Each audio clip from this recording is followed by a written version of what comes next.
কবি প্রেমিক কবি ভাগল বিজয় সরকারের গান। এই গানখান আমার দ্বারা কেমন পার্মানেন্ট হয়ে গেছে, যেখানে যাই সবাই ডাক দিয়ে কয় পোষা পাখির গান গান। আচ্ছা কদিন থেকে আমার বাড়ি কিন্তু পোষা পাখি এখনো উড়ে যায় নাই, কিন্তু পাগল বিজয়ের এই গানখান আমার মুখে কেমন হবে জানেন? এক রানীমা বড় সাপ করিয়ে একটা পেঁচা ভুষিল। এখন পেঁচা ভুষার পরে ভাবে এই ফেসার মুখে যদি একটু কোকিলের মতো কুহু কুহু শুনতে পারতাম। তা বলছে ও ফেসা, একটু কোকিলের মতো কুহু কুহু ডাকতো। ফেসা কয় ফ্যাস ফেসানি ফ্যাস ফ্যাস ফ্যাস ফ্যাস করি। আমার গলায় বিজয় বাবুর গান হচ্ছে এই ফেসা ফ্যাস ফেসানির মতো। এখন আপনারা সাধুগুরু মহাজন, শাস্ত্র বলেছে ভক্তদের যদি কৃপা হয় তাহলে নাকি অন্ধ যেজনা সেজনা দৃষ্টি ফিরে পায়, আর বোবা যেজনা সেজনা কথা কয়, আর নোলা যেজনা সেজনা গিরিলম দিতে পারে। তাই আসেন যত ভক্ত ভক্তা নারী নরে, আপনারা যদি আশীর্বাদ করেন দান, হয়তো বা আমার মতো বালকের অধরে হতে পারে সেই মধুমাখা পোষা পাখির গান। আর বিজয়ের কাছে অপাগল, তুমি আমার কথা দিও, যে দেশে থাকো না কেন তুমি আমার কথা মানো, তুমি আমার কথা নেবে। আজকে তোমার পোষা পাখির গান এই আম্রঝুটা মহাশ্মশান, হয়তো বা অনেক আত্মা যারা মহাজন ছিল অনেকেই হয়তো বা তোমার কণ্ঠে শুনেছিল। আজকে তুমি পাগল আমার মন্দিরে আসি, তোমার ভক্তকে তুমি ভালোবাসি, আজকে আমার অধরে বসে বসে রসাভাসে তোমার ভক্তদের তুমি শুনাইয়ে দিও। পাগলের চরণে দিয়ে ভার দাঁড়ায় সভ্য সমাপক, আপনারা আমার আশীর্বাদ করবেন না। এবার মায়ের নামে ধ্বনি দিয়ে পোষাপাখির গান আজকে করব আরম্ভ। জয় জয় আত্মা শক্তি মহামায়া।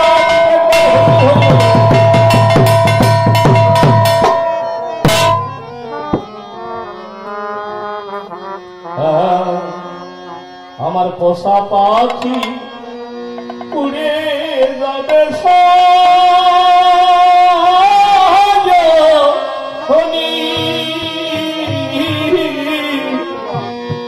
একদিন ভাবি মনে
জংলা পাখি করল সর্বদা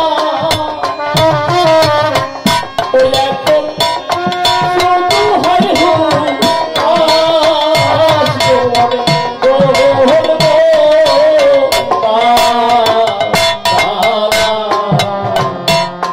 জংলা পাখি করল সর্বদা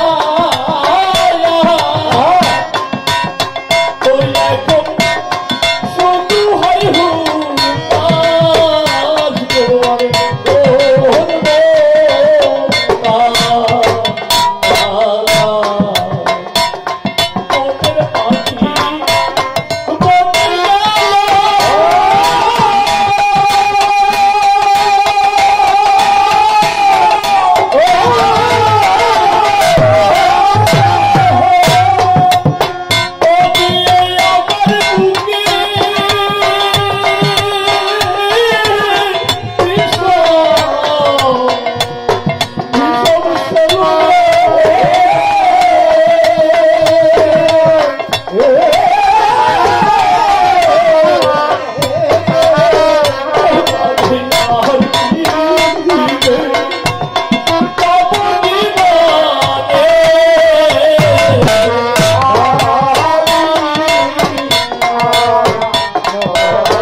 যদি দন্ত পাখির মোহ সে আমায় করিবে এমন তারে দিতে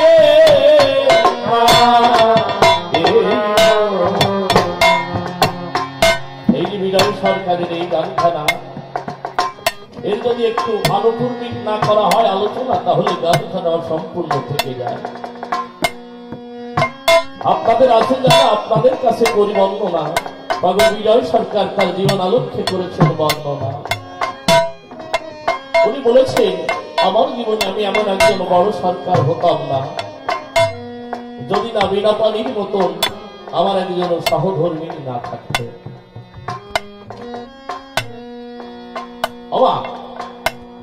নারী হচ্ছে 4 প্রকারের। আপনারা মায়েরা বসে আছেন একটু বলে যায় কি কি আপনাদের কাছে একটু বলে রাখি। পদ্মিনী, চিত্রাণী, শঙ্খিনী আর হস্তিনী। পদ্মিনী পর্যায়ের নারী কারা? যেমন আমার মা শারদা, যেমন মালাবতী, যেমন অনুসুয়া, বেহুলা, এরা হচ্ছে পদ্মিনী পর্যায়ের নারী। দেবী তুল্য হয়, এদের গায়ে পদ্ম গন্ধ নয়। তা যদিও বর্তমান আমার মায়েদের গায়ে সেই পদ্ম গন্ধ এখন আর আমরা পাই না। কেন জানো? এখন মায়েরা ব্যবহার করে সোনো পাউডার, লিপস্টিক, সেন্ট, এই জন্য এখন আর পদ্ম গন্ধ পাওয়া যায় না। চিত্রাণী পর্যায়ের নারী কারা? দিয়ে জ্বালাই কাব্যের ধারা। এরা চিন্তাশীল হয়, শ্বশুর শাশুড়িকে ভক্তি করে, স্বামীর অনুগামিনী হয়, পতিব্রতা।